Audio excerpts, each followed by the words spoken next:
Assalamualaikum warahmatullahi wabarakatuh. Sampurasun. Apa kabar pemirsa Radar TV dimanapun Anda berada? Senang sekali saya Pramudia bisa kembali hadir menyapa Anda di program Layar Demokrasi Radar LDR. Di kesempatan hari ini luar biasa kita akan berdiskusi dan berbincang bagaimana kita akan mengupas strategi ketua tim pemenangan kampanye di daerah untuk memenangkan para pasangan calon presiden dari nomor urut 1, nomor 2, nomor 3 sudah hadir di studio LDR. Bapak-bapak apa kabar? Alhamdulillah baik. Yang paling kenceng ini yang akan menang. Ya. Saya Boleh. memperkenalkan dulu satu persatu. Ada ketua tim kampanye daerah pasangan nomor urut 1 Kang Ami Fahmi. Ya. Sehat Kang? Alhamdulillah. Sehat ya. Udah siap hari ini untuk berkampanye. Oh, kampanye kan? Mengkampanyekan. Sudah dari kemarin. Dan yang kedua sudah tidak asing lagi untuk pemirsa Radar TV. Assalamualaikum. Kang Asep Sopari Ya. Al-Ayubi, ketua tim kampanye daerah pasangan nomor urut 02. 02 Prabowo Gibran. Oke, dan yang ketiga di sini juga sama, sudah semuanya ini sudah familiar nih untuk pemirsa Radar TV. Kang Denny. Hamzah Radian. Jangan-jangan kontrak khusus ya? Ketua tim relawan kampanye kembali ya. Ketua Kampanye. Kemenangan tim kemenangan relawan presiden nomor urut 3. 3 gitu ya. Oke, kita akan mulai diskusi hari ini, kayaknya sangat menarik nih karena dari tadi sudah di belakang sudah banyak berdiskusi dan hari ini kita diskusinya di ruang publik ini. Oke, saya ingin ke Kang Ami dulu nih. Pertanyaan seperti ini, mungkin nanti bisa dijawab sama teman-teman yang lain. Sebenarnya kalau misalnya ngomongin strategi, kalau strategi kan memang nggak harus disampaikan ke luar publik kan. Tapi hari ini sebenarnya pola apa dulu gitu yang yang dilakukan oleh tim kampanye di daerah, khususnya di Kabupaten Tasikmalaya dalam menyelesaikan. Apakah memang sosok capres cawapres nomor 1 sudah familiar atau sebenarnya masih ada pekerjaan yang harus diselesaikan kepada masyarakat khususnya di Kabupaten Tasikmalaya? Gini kan? Ya kalau capres kita ya pasangan Amin ini kalau dari sisi popularitas ya, saya kira dari semua capres cawapres juga sudah populer kalau popularitas. Karena ini bukan kedaerahan tetapi untuk nasional. Intinya kalau popularitas semua juga populer. Yang berikutnya terkait dengan pola ya. Pola ya hari ini sinergitas antara partai koalisi dengan relawan untuk memenangkan pasangan Amin ini, khususnya di Kabupaten Tasikmalaya ya, kita berkolaborasi dengan relawan, kita berkolaborasi dengan elemen-elemen lain. Ya, termasuk juga mensosialisasikannya lewat para caleg dari partai koalisi yang bergabung dalam koalisi Amin gitu. Oke. Kan biasanya gini, kalau sebuah daerah punya ketertarikan tersendiri, itu biasanya para capresnya sudah sering datang ke lokasi itu atau ke suatu daerah itu. Ini pasangan ini sudah seberapa sering datang? Sudah berapa kali gitu selama ke Kabupaten Tasik? Ya kemarin terakhir capres kita Pak Anies datang ke kabupaten, beberapa titik yang ya dari kota kabupaten didatangi dan responnya juga luar biasa. Karena mungkin masyarakat hari ini menginginkan perubahan. Jargonnya kan kita perubahan, Pak. Jadi intinya dengan kondisi masyarakat yang mudah-mudahan lah di Kabupaten Tasik dengan adanya keinginan masyarakat yang berubah menuju lebih baik, ya ini pasangan Amin unggul lah di Kabupaten Tasik. Oke. Beda lagi dengan tim kampanye nomor 2. Kalau ini kan jargonnya perubahan, kalau ini juga bersilang ini ya. Lanjutkan. Bapak apa ya? Kang, di Kabupaten Tasikmalaya sebenarnya respon masyarakat ini terkait pasangan, walaupun kan di antara kedua pasangan ini yang ada di tengah ini memang cukup biasanya paling menyita perhatian publik, banyak gimmicknya dan segala macam gitu. Misalnya dari mulai awal pencapresan, cawapresnya juga begitu, cukup menarik perhatian. Sebenarnya apa di Kabupaten Tasikmalaya? Kalau Pak Prabowo itu kan sudah beberapa kali untuk ikut Pilpres. Sudah pengalaman. dan jauh lebih berpengalaman. Betul, dan kita tetap optimis karena setelah beberapa kali ke lapangan, Tasikmalaya tetap mencintai Pak Prabowo. Oke. Iya, dan terbukti beliau kampanye pertama ketika dimulai tanggal 28 November yang dikunjungi karena kita spesial itu adalah Kabupaten Tasikmalaya. Jadi menunjukkan kesiapan dan menunjukkan soliditas di antara koalisi. Ini memberikan kepercayaan karena kan betul tadi di pertanyaannya basis itu mana yang paling harus diperkuat. Tasikmalaya kemarin 2019 Pak Prabowo itu 70% ya, meskipun calonnya 2. Dan hari ini juga kita tetap optimis, tapi mungkin angkanya tidak sebesar itu karena bagaimanapun rasionalitas itu tetap ada. Betul ya, Pak? Hanya kita yakin tetap setelah beberapa kali survei juga baik di internal atau melalui lembaga-lembaga survei yang terpercaya, kami meyakini meskipun tadi nomor 1 juga tetap yakin dengan menang, kayak saya harus lebih yakin. Di nomor 2 ini capres cawapresnya memang familiar. Tapi kalau yang di Kabupaten Tasikmalaya yang paling ditunggu-tunggu capresnya apa cawapresnya sih? Yang Gimana? ditunggu-tunggu itu capresnya apa cawapresnya? Fenomenal nih. Dua-duanya, dan kita juga lagi berupaya bagaimana Mas Gibran mau datang ke sini sebagai representasi anak muda. Dia bisa menyapa, bisa berbagi pengalaman. Sebetulnya kan dengan dia wali kota yang sangat muda juga itu menunjukkan kapasitas dan kemampuannya. Ini tinggal bagaimana setelah pengalaman itu nanti ditunjukkan juga dari segi komunikasi, kemudian dan saya kira sudah cukup teruji juga melalui debat capres yang pertama. Dan saya kira akan semakin menggigit nanti di debat yang kedua cawapres itu ya. Betul kan Bang? Kayak Mike Tyson aja main gigit-gigit ya. Dulu. Ini kan tanggung jawabnya rasanya ada bukan beban ya, tanggung jawabnya lebih besar. Apalagi kepala daerahnya kan misalnya. Ya betul itu. Itu betul kan itu. Pressure-nya Ya. gitu. Oh kabupaten ini pokoknya harus menang gitu. Ada itu nggak? Ada semacam beban ini nggak? Enggak lah. Beban sih enggak. Jadi apa dong?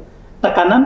Enggak juga. Kemudian- Kita punya tekad dan kewajiban saja selaku kader partai ya. Kemudian di sisi relawan juga banyak relawan yang juga hari ini gini ya, kalau bicara capres nomor urut 3, justru saya hari ini paling yakin gitu loh. Kenapa paling yakin? Jauh lah. Sebelum waktu Pilpres Jokowi kemarin yang mohon maaf ini kubunya beliau masih menyerang kita kan, tidak bicara tentang berkelanjutan, tidak. Jadi kalau saya sekarang itu yang pertama bahagia karena kita sudah punya juru bicara baru, yaitu pasangan nomor urut 2 untuk melanjutkan. ini agak-agak ini nih. Agak ya. Ya emang faktanya begitu. Aku tadi bingung juga ya. Oh gitu. Oh. Ya karena gini Luar kalau biasa. bicara hari ini posisi Ganjar Pak Mahfud, ini kan Pak Ganjar ini kader PD Perjuangan yang kemudian oleh partai ditugaskan, ya kan? Untuk tentunya mengamankan seluruh apa yang PDI Perjuangan buat, ya kan? Termasuk Jokowi kan kita yang buat. Oke. Nah, dan program-program yang hari ini Jokowi tetapkan itu juga kita ikut di sana. Dan kita bertanggung jawab sampai hari ini. Jokowi juga sampai hari ini kan masih kader PDI Perjuangan. Nah, saya bahagia karena kader PDI Perjuangan juga kita bisa hibahkan di ya kan yang lebih yang penting kan kemanfaatan ya kalau Iya luar biasa. bagaimana khairunas anfa'uhum linnas, manusia yang baik itu yang bermanfaat kan begitu. Nah jadi bagi pasangan nomor urut 3 kita Pak Ganjar udah datang ke Tasik, alhamdulillah antusiasnya luar biasa. Dari sisi gerakan, kita tahu bahwa hanya Pak Ganjar lah yang mau tidur di rumah warga. Oh iya betul. Tidak Hari ini yang elitis mana-mana ya. gitu loh. Disodong ilir tidur, ya kan, dan mendapat sambutan luar biasa. Datang ke sini tidak hanya ke satu pondok pesantren, kita datangi semua gitu. Sampai Pak Kiai Haji Ubed berstatement kan, meskipun banyak capres yang datang, tapi hanya Pak Ganjar yang akan beliau pilih kan begitu. Nah ini kan sebuah kebanggaan dan menambah keyakinan bagi kami, betul nggak? Di basisnya nomor 1 ya kan, ya ada statement begitu dari pimpinan pondok pesantren. Ya, Ya, keluarga yang lain ngomong ke itu. ya nggak apa-apa kalau keluarga yang lain. Saya kan, Kedua berdua. iya, ya silakan saja. Tapi itu ada statementnya langsung ya kan. Langsung. Kalau datang semuanya diterima. Satu itu. Yang kedua, Pak Mahfud juga bukan dua calon ini, presiden dan wapres ini adalah orang-orang yang sudah punya pengalaman dalam bidangnya masing-masing. Bukan pengalaman di Pilpres, kan hanya Prabowo yang punya pengalaman di Pilpres. Dan mudah-mudahan pengalaman ini menjadi pengalaman terakhirnya lah, ya kan. Dan dilantik. Ya saya nggak bilang begitu. Nah, kemudian kenapa berpengalaman Pak Mahfud? Pertama, sudah pernah yang paripurna itu Pak Mahfud. Dia pernah menjadi legislatif, dia pernah menjadi eksekutif dan yudikatif. Dan dia punya track record yang bersih. Dan Pak Mahfud itu orang NU tulen, Gus Durian lah begitu dia itulah, pengikutnya Pak almarhum Kiai Haji Abdul Rahman Wahid. Kalau tapi sama Gus Dur yang Kemudian- akan jadi presiden Pak Prabowo. Kemudian Pak Ganjar juga sama. Pak Ganjar berkarir di partai itu mulai dari pengurus partai dan kemudian anggota DPR RI 2 periode, jadi gubernur 2 periode, dan sekarang jadi capres. Jadi mekanismenya ditempuh, tidak karbitan gitu. Pak, kalau ngomong karbitan ini suka sensi loh. Enggak, saya kan ngomong. Tapi kan sama nggak Ganjar. ada yang dikarbit masalahnya. Pak Ganjar gitu tuh ya. nggak ada yang dikarbit, di kita tuh nggak ada yang dikarbit.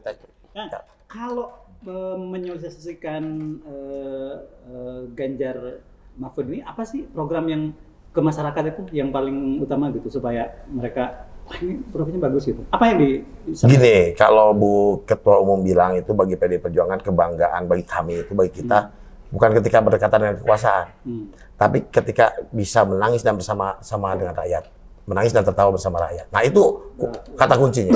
Artinya kalau kita mau menang hari ini kita harus turun ke akar rumput sesuai dengan waktu kita ultah kemarin, ultah partai, bahwa Bu Mega menginstruksikan Ketua Umum turunlah ke akar rumput, kembali lagi ke awal. Karena kita bisa memenangkan Presiden Jokowi waktu itu ketika kita tidak dengan kekuasaan. Nah hari ini semangat itu ada lagi di kita. Ketika kekuasaan tidak bersama-sama dengan kita akan rebut kembali kekuasaan itu. Begitu Bang. Saib, kalau misalnya tentang nomor 2 itu, sebenarnya ketika menyelesaikan di masyarakat ada kendala nggak sih sebenarnya? Tapi ditahan dulu karena saya harus jeda dulu. Sebelum berpikir nanti yang seterusnya seperti apa jawabannya, kita akan kembali setelah pesan-pesan berikut. Tetaplah bersama kami di layar Demokrasi Radar.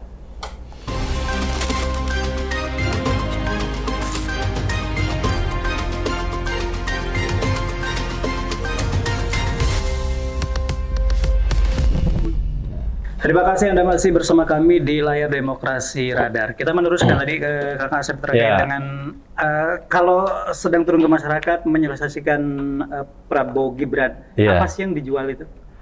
Iya, justru Program Jokowi yang dijual. iya, nggak salah juga, emang salah satunya. Salah satunya itu karena bergabung dengan Pak Jokowi itu memperkuat. Jadi bicara baru kita. Sekarang bagian saya dulu dong.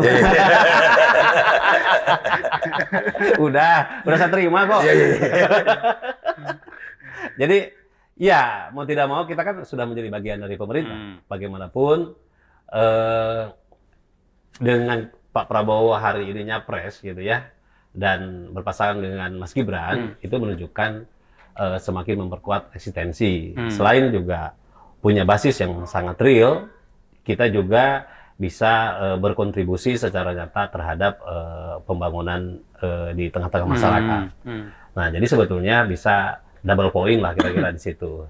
Dengan Prabowo dengan punya ciri ya ketegasan, pengorbanan, kemudian perjuangannya baik di partai atau di untuk bangsa dan negara ini juga ditambah dengan program-program pemerintah yang hari ini Pak Jokowi itu kan 70% kepuasan publik, kayak gitu.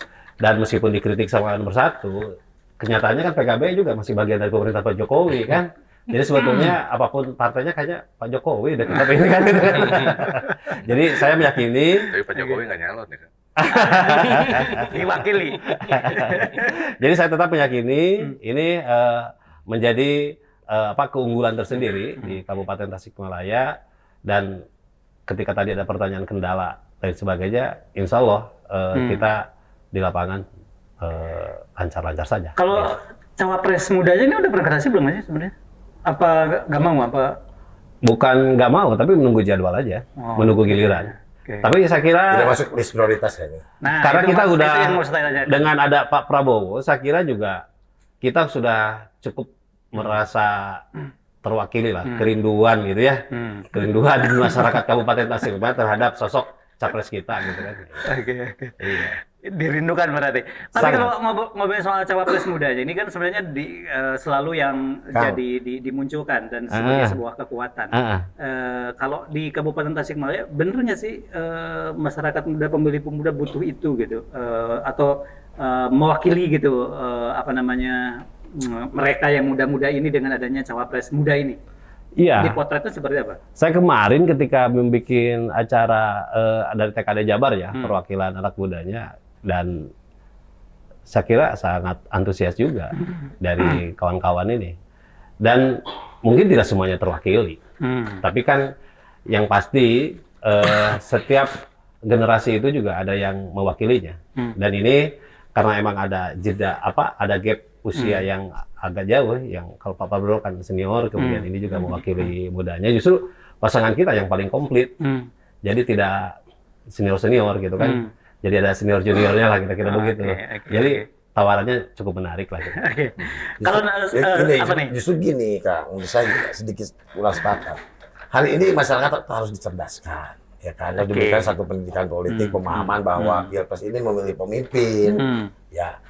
Kan yang harus jelas itu program. Apa yang mau dibawa, apa prestasi yang telah dibuat, kan begitu kan? Nah, jangan ngomong hanya prestasi yang telah Jokowi lakukan. Yang Prabowo lakukan apa? Ya kan, satu itu. Yang kedua, program ke depan apa? Apakah dikasih butuh bagi-bagi susu? Ya, hari ini harus jelas itu, masyarakat itu. Ya, jangan sampai susu nanti di dalam susu itu ada asam sulfat, gitu kan? Jadi penting juga gitu loh, Pak. Kan tadi nggak nanya program kan, tadi nanya usia ya anak muda. Kalau ngomongin program, jadi harus disadarkan. Contoh ya, sekali lagi nih, yang konkret. Mas Gibran itu wali kota terbaik loh, Mas. Iya, Gitu kan? kan. Itu wali kota. Bukan, saya nggak ngomongin Jokowi saja. Bukan, sebentar. Gitu Kan kan? Prabowo itu. Iya. Tadi bilangnya programnya itu ayo melanjutkan Jokowi. Terus Pak Prabowo apa yang dilakukan Pak Prabowo? Ini Jokowi udah dijualnya gitu. Emang nggak punya prestasi apa? Gitu. Nomor 1 kita nonton aja berarti. Biarkan mereka. Biarkan. Ini kelihatan nomor 2 sama nomor 3 ini ada apa ini? Rebutan Jokowi. Makanya gini. Nggak kan Pak Jokowi itu salah satu. Kita bukan berarti tidak punya visi misi. Justru tadi kan kita double point ya. Selain Pak Prabowo tadi dengan eksistensinya sebagai Menteri Pertahanan, sebagai pimpinan partai, berlatar belakang pengabdian pada negaranya sudah jelas. Kalau visi ke depan bagaimana mentransformasikan bangsa ini itu kan sudah jelas kan gitu kan. Ini bakal pengabdian sama negara. Semua capres itu pengabdiannya luar biasa. Ya kan Bapak tadi nanya kelebihannya. Nomor 1 gitu mau kan. komentar. Silakan. Nomor 1 mau komentar. Saya tetap nunggu. Jadi giliran haus aja. itu. Karena membiarkan mereka memperebutkan Pak Jokowi. Sebenarnya begini, tidak direbut, kalau- tidak memperebutkan, ada yang rebut. Kalau pasangan nomor 1 jelas jargonnya perubahan. Jadi tidak menginduk kepada yang diperebutkan oleh dua paslon ini. Jadi dari sisi usia, bukan maksudnya begini. Usia antara tua dan muda itu saling melengkapi enggak juga seperti itu. Tetapi ini mau memimpin negara kok. Justru bukan masalah generasi Gen Z ini akan tertarik dengan usia muda, tapi program apa yang ditawarkan. Justru masalahnya itu. Kualitas pemimpin itu bukan dari sisi usia, kadang-kadang ya kalau ada istilah dulu kan sudah makan asam garam. Nah itu Bukan asam sulfat. Sudah makan asam garam. Nah ini kan dari sisi usia Pak Anies dan Pak Muhaimin ini satu level, satu angkatan. Terus prinsipnya juga Pak Anies dan Pak Muhaimin ini sudah berkomitmen duit tunggal. Tidak ada lagi banser-ban. Di antara capres dan cawapres itu tidak ada lagi istilah itu. Tapi duit tunggal bagaimana membangun negara ini secara bersama-sama. Jadi untuk merekrut Gen Z, merekrut generasi muda dan itu ya dengan program. Nah hari ini perubahan di kita juga tidak frontal, tetapi apa yang sudah baik ya kita lanjutkan, apa yang belum baik ya kita rubah, begitu. Jadi programnya seperti itu. Jadi apa yang menjadi prioritas untuk di Indonesia ya Pak Anies dan Pak Muhaimin ini akan bekerja bersama-sama. Oke. Di kabupaten Kang Ami berapa menargetkan persentase lah gitu? Saya juga nanya sama nanti ke nomor 2 dan nomor 3. Ya target sih suara Prabowo yang di Pilpres yang lalu akan jadi suara Amin. Wah. Yang jelas Prabowo turunnya drastis berarti ya. Iya. Turunnya drastis. Gitu. Nah. Ini jadi yang nonton jadi yang di tengah. Ini Nggak biasa. Kan Kalau yang kemarin 70% Iya. Pak Prabowo, Iya. Pak Jokowi 30%. Iya. Nah, sekarang kalau kita sih bertahan di 30% udah oke ya. Pak Prabowo ini yang repot. Oke. Kemarin Mereka pikir 70% tambah Pak Jokowi, berarti kan 30% jadi 100%. Ternyata angkanya 50% aja nggak nyampe. ya nggak begitu juga dong cara berpikirnya. benar. Tadi berapa persen jadinya? 70%. Luar biasa. Ya tapi rasional saja lah. Bagaimanapun ini kan 3 pasangan ini juga saya kira mempunyai masing-masing kelebihan kan. 70% itu ketika berdua, mungkin kalau bertiga bolehlah terkoreksi sedikit. Tapi kita silakan Bapak bilang banyak, ini diambil alih, tapi kan rasionalitas juga dengan pemilih yang begitu kuat gitu ya di Kabupaten Tasikmalaya terhadap Pak Prabowo, saya kira kita tetap bisa mempertahankan itu. Karena itu juga kan nanti akan menjadi prestasi. Iya, prestasi semua lah, prestasi semua kan. Oke. Berarti 70% masih optimis. Masih optimis. Tadi berapa?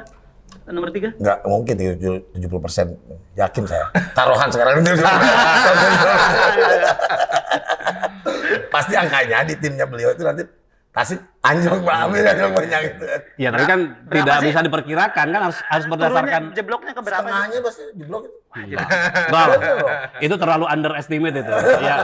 Tapi kalau yang lain sebelah ngomong begitu boleh lah. Tapi kan kita juga punya hitungan-hitungan sendiri. Jadi kan, di gitu. grafik itu nanti Bapak bisa lihat perbandingan kan. Perbandingan 2019 sama 2024 ini. Gini ini angkanya. Tapi intinya tetap pemenang. Optimisme kan masing-masing pasti punya optimisme.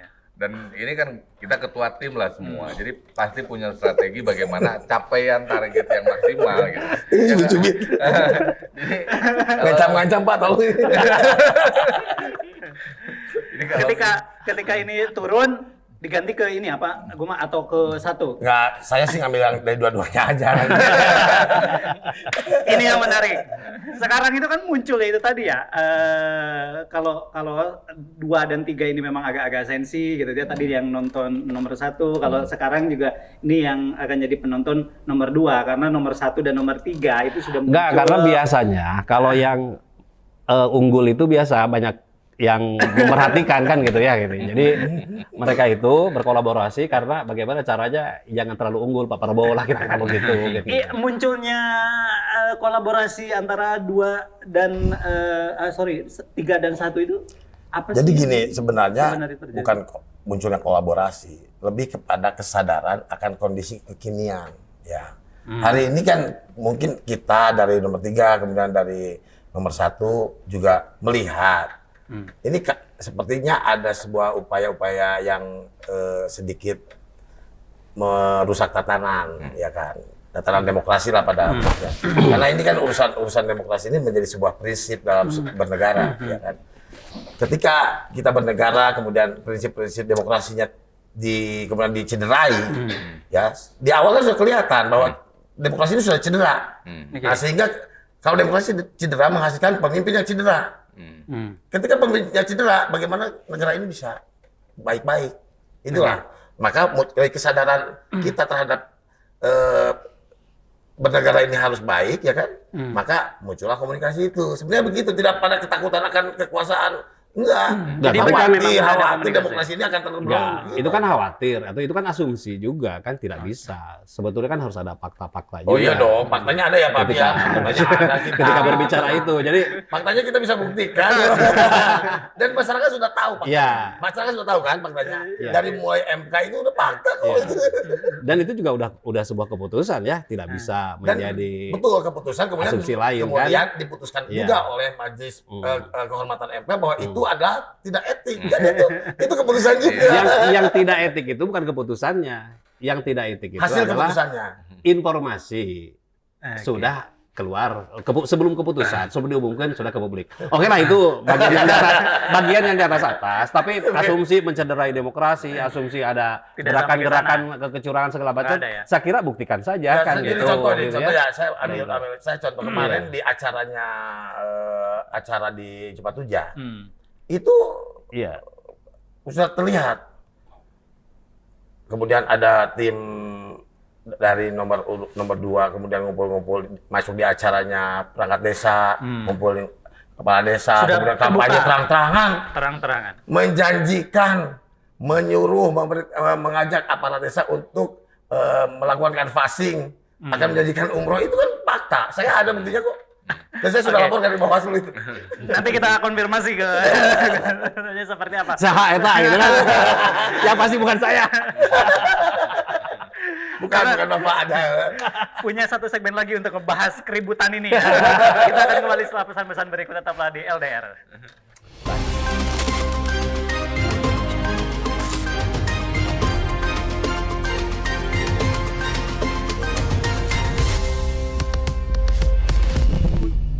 Kita kembali di layar demokrasi radar. Sebelum ke nomor urut 2, saya ingin konfirmasi dulu tadi seputar ada terbukanya udah mulai komunikasi. Mau arahnya mau kemana? Atau memang benar-benar ada tadi disampaikan bahwa ini ada kekhawatiran karena memang kekhawatiran nomor 2 muncul begitu. Mungkin seperti ini. Jadi ada kesamaan posisi antara nomor 1 dengan 3. Dalam hal ini ya kita di luar yang ini dari pemerintahan. Makanya kita menjalin komunikasi. Dalam rangka apa? Ini menuju proses puncaknya demokrasi. Bagaimana supaya sampai ke puncak tanggal 14 itu jalan menuju ke sana itu tidak ada yang tanda petik ya kecurangan dan lain sebagainya, ada alat negara yang digunakan dan lain sebagainya. Ini kan yang akan mencurangi demokrasi yang tadi disampaikan Pak Haji Demi. Jadi kita berdua komunikasi ini bagaimana kita menjadikan pesta demokrasi ini menjadi pesta rakyat yang memang riang gembira, tidak penuh intimidasi, penuh apa dan lain Teror, sebagainya. ketakutan. Dan itu nggak ada. Dan itu nggak ada kok. Nomor 1 ada melihat ke arah-arah itu. Nggak ada. Sudah merasakan. Melihat TV aja kita takut ya kan. Iya. Ini jangan-jangan 1-2 nih, 1-3 paranoid gitu ya. Nggak ada itu.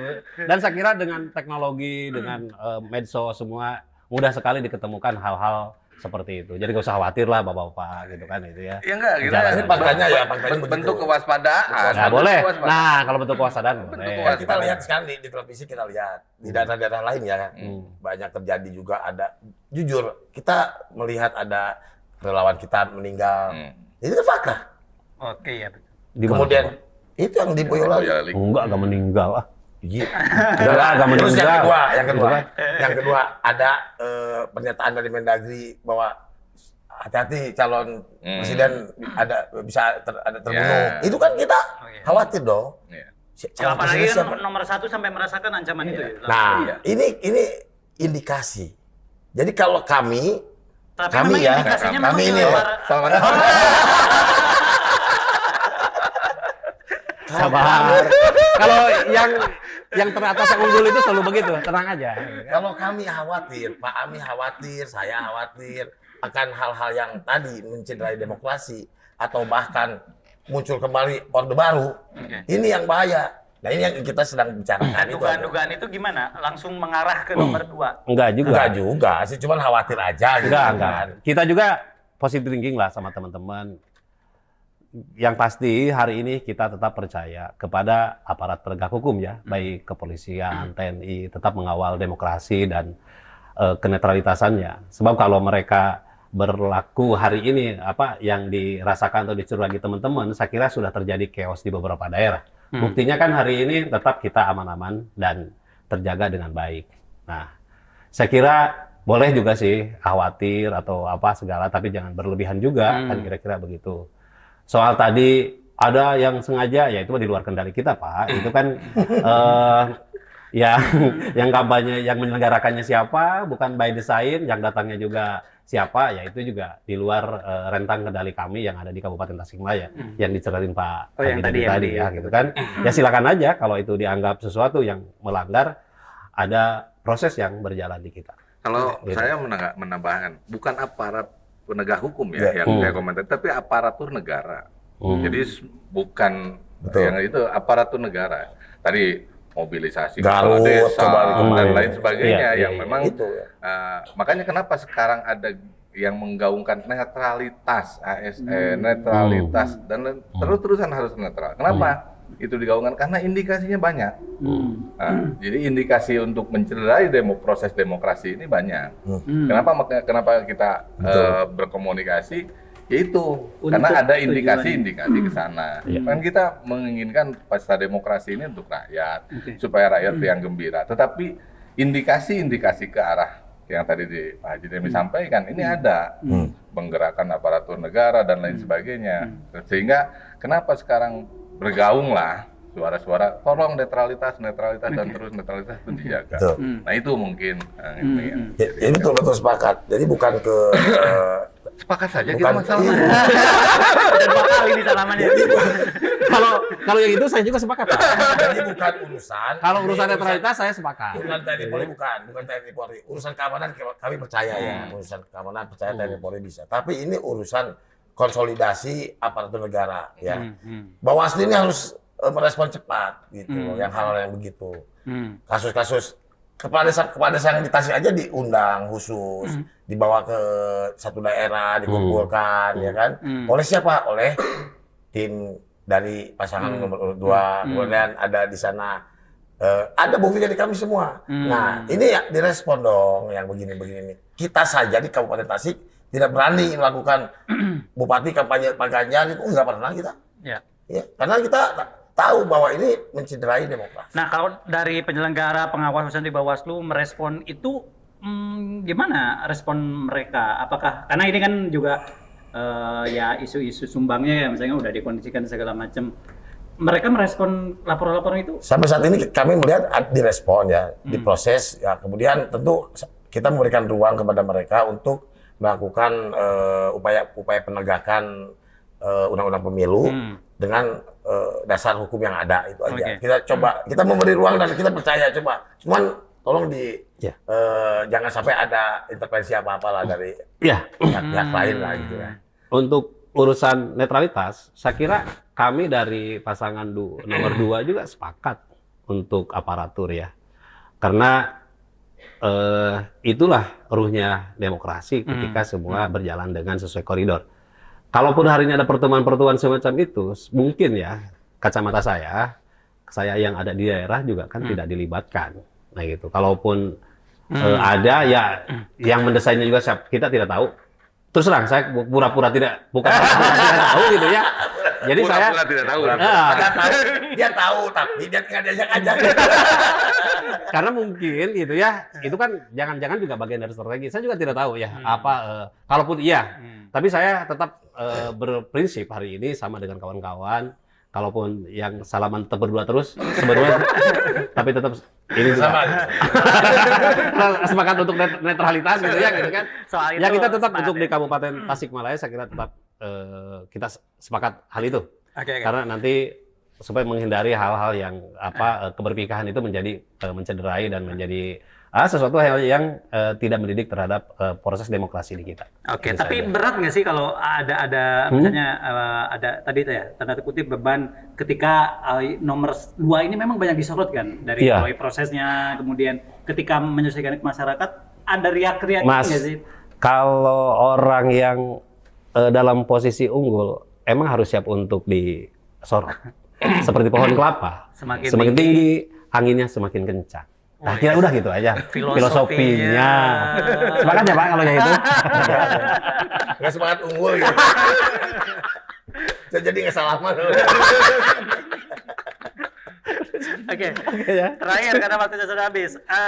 Nomor 1, nomor 2, nomor 3, saya kasih kesempatan 1 menit untuk bisa menyampaikan sebenarnya apa ya keunggulan jagoannya masing-masing gitu untuknya di Kabupaten Tasikmalaya. Mulai dari nomor 1, silakan Kang Ami. Ya, pada masyarakat Kabupaten dan Kota Tasikmalaya sekalian. Ya, masyarakat Tasikmalaya ada hadirnya pasangan Amin ini membawa nafas perubahan untuk warga Indonesia pada umumnya.